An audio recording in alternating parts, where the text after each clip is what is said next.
सभी ने बता दिया है, मेरे को बताने के लिए कुछ बचा ही नहीं है मुझे लग रहा है। तो भी मैं ज्यादा नहीं बोलूंगी क्योंकि सब बोर हो गए होंगे, बहुत देर से बैठे सुन रहे हैं। नहीं बोर नहीं हुए अभी। तो मैं हमारे तुकाराम बाबा देखो वैसे ही उठ गए, थक गए बैठे बैठे, कमर लग गई। तो उनको मैं प्रणाम करती हूँ। और हमारे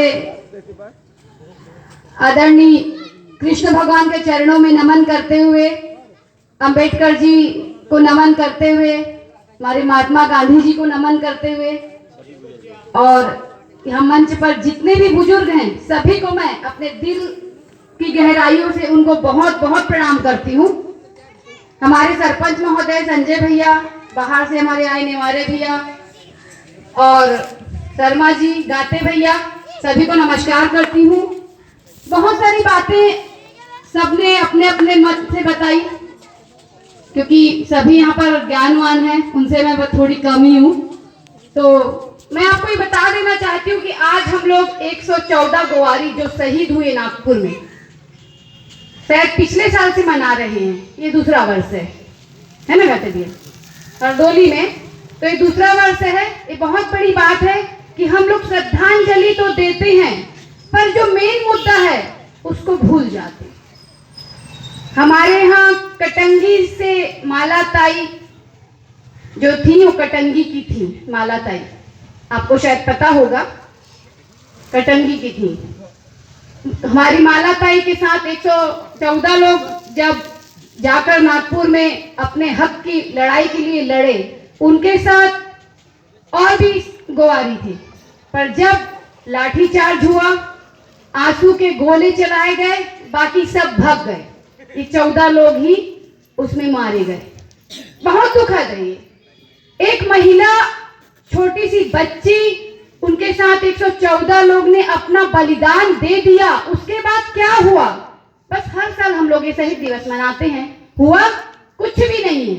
तो अभी नेवारे जी ने एक बात बहुत अच्छी कही थी कि श्रद्धांजलि उसको नहीं बोली जाती कि हर साल हम लोग मना रहे हैं, इकट्ठा हो रहे हैं, माला पहना रहे हैं, अगरबत्ती जला रहे हैं, ये नहीं है। उनका जो उद्देश्य था, यदि वो जिस दिन पूरा होगा, सच्ची श्रद्धांजलि उनको उस दिन ही होगी, उसी दिन होगी। दूसरी बात, अभी आज हमारे ज्योतिबा फूले जी की भी जयंती है। उनके जैसा महान कोई हुआ ही नहीं। उन्होंने खुद नहीं पढ़ा, अभी दिलीप भैया ने भी बताया कि 7वीं पास थे।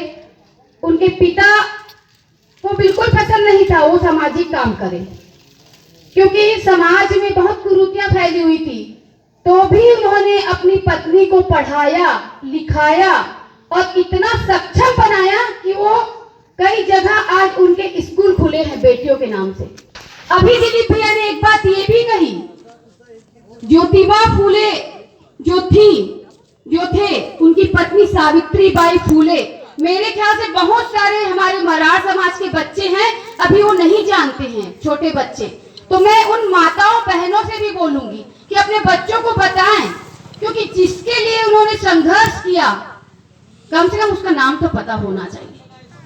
और मैं अपने आप लोग को भी बोलना चाहूंगी कि सबसे पहले अपने बच्चों को संस्कार दीजिए।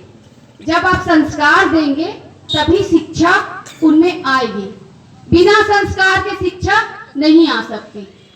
यहाँ कई बार शिकायत आती थी सर लोगों की कि बच्चे गुड़ बांधने चले गए हैं, बच्चे बकरी चरा रहे हैं।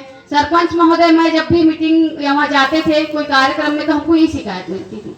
तो मैं आपसे अनुरोध करूंगी कि आप तो नहीं पढ़ सके, ठीक है, पर अपने बच्चों को पढ़ाइए, शिक्षित बनाइए, क्योंकि शिक्षा बहुत जरूरी है आजकल। और जरूरी नहीं है नौकरी आपको सरकारी मिले, यदि बच्चा पढ़ा लिखा रहेगा तो अपने दिमाग से कई बिजनेस ऐसे डाल देगा, कम से कम भूखा तो नहीं मरेगा वो। और मैं अभी आपको बता दूं, अभी रोजगार मेला हुआ है कटंगी में 26 तारीख को। तो यदि अभी रजिस्ट्रेशन तो बंद हो गया है, पर बालाघाट में ऑफिस है, वहां पर 8वीं से लेकर 12वीं पास तक युवाओं को नौकरी उपलब्ध हो रही है। आप लोग का रजिस्ट्रेशन होगा, और यदि आप उसमें पास हो जाते हैं तो आपका रहना, खाना और 18,000, 12,000 से चालू है 22,000 तक। अब वो सेंटर आपको कहाँ देगा ये मुझे नहीं पता है, वो भोपाल भी दे सकता है। तो भेजिए अपने बच्चों को। आपके जो बच्चे हैं यदि है तो बिना काम का इधर उधर बैठकर मोबाइल चलाते रहते हैं, दिन भर टाइम पास करते हैं, तो कम से कम वो सक्षम बनेंगे, उनको आप भेजिए। दूसरी बात, हम बाबा साहब की बात करें तो वो तो एक तेज पुरुष थे। मैंने उनको बहुत ज्यादा तो नहीं पढ़ा है पर पढ़ा है। आज शायद मैं खड़ी हूँ यहाँ पर तो उनकी ही देन है, क्योंकि संविधान में एक ऐसा पन्ना था जिसमें लिखा हुआ था कि छोटे लोगों को और लड़कियों को, औरतों को नहीं पढ़ाना चाहिए। वो पन्ना उसमें था कि नहीं पढ़ाना चाहिए। संविधान के अंदर पन्ना था कि औरतें नहीं पढ़नी चाहिए, औरतें बस घर में रहे, चौका चूल्हा करे, हो गया, नहीं पढ़ना चाहिए। पर बाबा साहब अम्बेडकर ही एक ऐसे व्यक्ति थे, शायद उनकी बदौलत ही मैं यहाँ खड़ी हूँ। उन्होंने जब संविधान में पुस्तक गई तो उन्होंने उसका पन्ना फाड़ दिया जिसमें लिखा था कि स्त्रियों को और बेटियों को नहीं पढ़ना चाहिए। उसका पन्ना बाबा साहब ने फाड़ दिया और शायद उनकी बदौलत आज हम यहाँ पर खड़े हैं। और जितनी भी बेटियां, जितनी भी महिलाएं यहाँ शिक्षित है, आप देख लीजिए, इंदिरा गांधी से लेकर सुषमा स्वराज से लेकर आज महिला कहाँ नहीं है, आप मुझे बताइए। अंतरिक्ष तक में महिला चली गई है। और दीपाली को भी दो शब्द बोलना चाहिए, मैं चाहूंगी हमारे ग्वारी समाज की तरफ से। और आज बाबा साहब अम्बेडकर ने इतना बड़ा संविधान लिखा, उसमें बहुत सारे हमको अधिकार दिए गए हैं, जिसमें उन्होंने बहुत अच्छी बातें लिखी थी कि संघर्ष करो, संगठित रहो। और उन्होंने कभी वहाँ पे जात पात की कोई बात नहीं की, हम सब एक हैं। अरे अभी सबको यही बात करते, फलाना ये जाति का, फलाना वो जाति का। मैं एक दिन ट्रेन में सफर कर रही थी तो वहाँ पर दो बुजुर्ग बैठे हुए थे, वो आपस में बात करते। एक बुजुर्ग ने पूछा कि भाई आप कौन से समाज से हो, तो उन्होंने कहा मैं हिंदू हूँ। उन्होंने बोला नहीं, कौन से समाज से हो? उन्होंने दोबारा वही वक्त दोहराया कि मैं हिंदू हूँ, मेरी कोई जात नहीं है। क्योंकि जब मैं पैदा हुआ तो मैं बच्चा था, बाद में मुझे बांटा गया जातों में। भाई जो ब्राह्मण क्या पैदा हुआ वो ब्राह्मण हो गया, जो आपके यहाँ मरार समाज में पैदा हुआ वो मरार हो गया।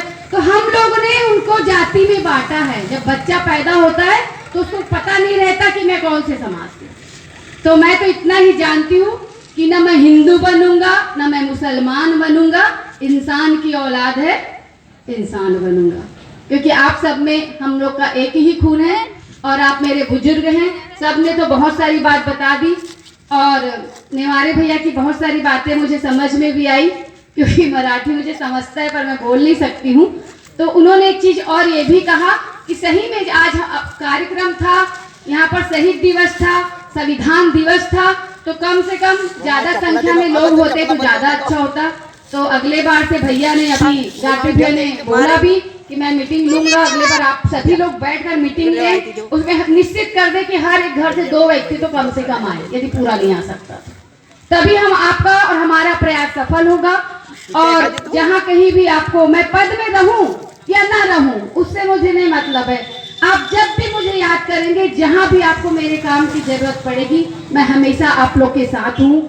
और कभी भी आप मुझे याद कीजिएगा, क्योंकि मैं आपके गांव की ही बेटी हूँ, यही की बहू हूँ।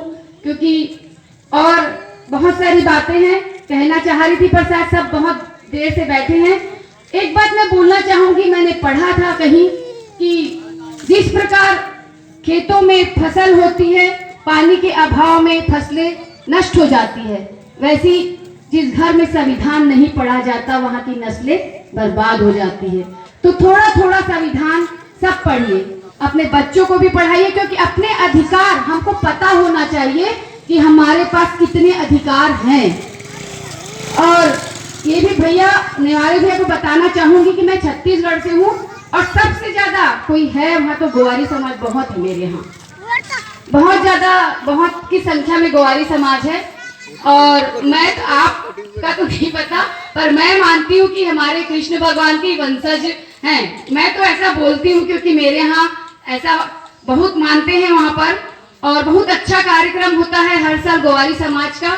और हम लोग भी जब थोड़ा छोटे छोटे से थे तो हम लोग भी जब ये आप लोग अपने दिवाली में जो निकलते हैं, क्या बोलते हैं यहाँ पर, डंडा लेके जो डाल, तो आप लोग डार बोलते हो, हमारे यहाँ उसको राउत नाचा बोलते हैं।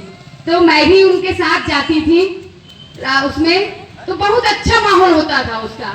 तो बहुत सारी बातें हैं, सभी ने अपना अपना मत दे दिया है। और कृष्ण भगवान, एक बार आप लोग सब कोई बोर हो गए तो एक बार बोले कृष्ण भगवान की। अरे चाय पी लियो 2-2 बार तो भी बोलिए कृष्ण भगवान की, बाबा साहब अम्बेडकर की। बहुत बहुत धन्यवाद। फिर से आपका सभी का तहे दिल से आभार व्यक्त करती हूँ। और मैं थोड़ा सा लेट हुई, आने के लिए क्षमा चाहूंगी, पर कार्यक्रम अभी लंबा चला है, लेट थोड़ी सी हो जाती तो गाते भैया तो थे। बहुत बहुत धन्यवाद, सभी को फिर से प्रणाम करती हूँ। आभार। जय हिंद, जय भारत।